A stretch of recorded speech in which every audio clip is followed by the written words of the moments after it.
To prepare a church school video for Christmas Day is a challenge, knowing that participation will be limited because people have a whole bunch of things that are uh, demanding on our time at surrounding the celebration of Christmas. Um, but uh, but for me, in the context of sharing what I've learned from the Indian community, um, it's become a really a neat experience. Um, and I want to begin with the sharing with you the pain I experienced as I was assigned to the Indian community as their bishop. The pain that I experienced uh, was that they were so poor. Um, I had been in Dallas for 8 years. I was serving in Oklahoma in the broader community along with the Indian community.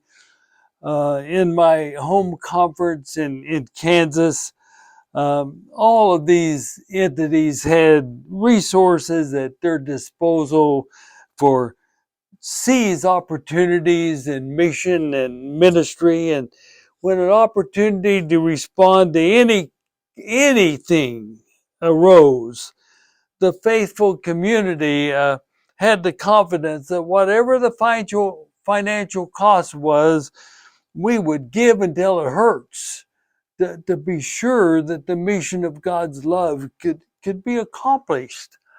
And that was my life.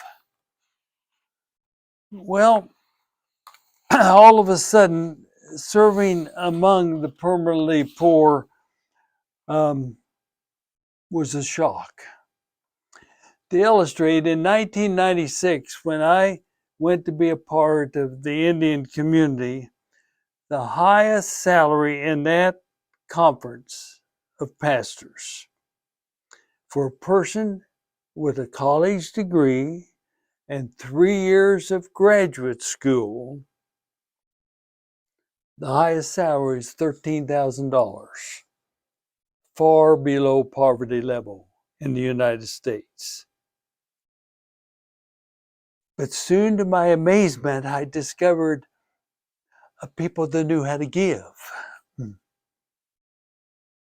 I discovered that the willingness to give had nothing to do with the amount, it had to do with the reason why one gives. You see, giving until it hurts doesn't motivate one who is already financially hurting. Now, that background leads me to share my favorite Christmas story. It has nothing to do with December the 25th. It has everything to do with giving. Now, many of you have heard this story, but I share it again because it's my favorite Christmas story. It happened around the death of my friend Tom Roughface, an unexpected sudden death. Karen and Darren and I were invited to the family tribal dinner before the funeral. We didn't know what we were going to, and I think we were the only non-Indian persons present. Maybe the only persons not a part of that tribe. We shared in the meal, and a new event in our life was experienced. Tom's family all of a sudden started calling the families to come forward, or by name, they went to a family, and this crowd of hundreds of people, the families came forward, or the rough-faced family went to them in the celebration of the giveaway. If a family needed food, a basket of food was given. If personal items were needed, a basket of personal items were given. If a family didn't need food or personal items. Dozens of Pendleton blankets were given, the symbol of the Indian people. We sat at all as thousands of gifts were given by the family. Thousands of dollars of gifts were given by the family of the deceased to their friends, the members of the tribe. Now, the giveaway lasted quite some time, and of course, the funeral was late in starting because the giveaway lasted so long. Karen, Darren, and I received gifts that we really cherish to this day. Now, I was particularly close to one of Tom's granddaughters. I had the opportunity to visit with her about the giveaway tradition and ask her why, between the time of Tom's death and the funeral, the family borrowed money and spent their own money to accumulate all the things they wanted to give away. What a way to experience grief. And so I asked her why. She paused.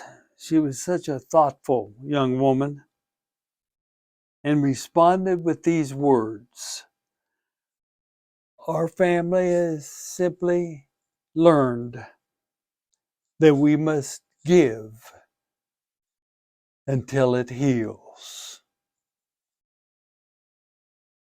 That answer by that teenager, a grieving teenager who loved her grandpa, changed my life. I learned without being taught that the faithful do not give until it hurts. That makes giving a painful experience.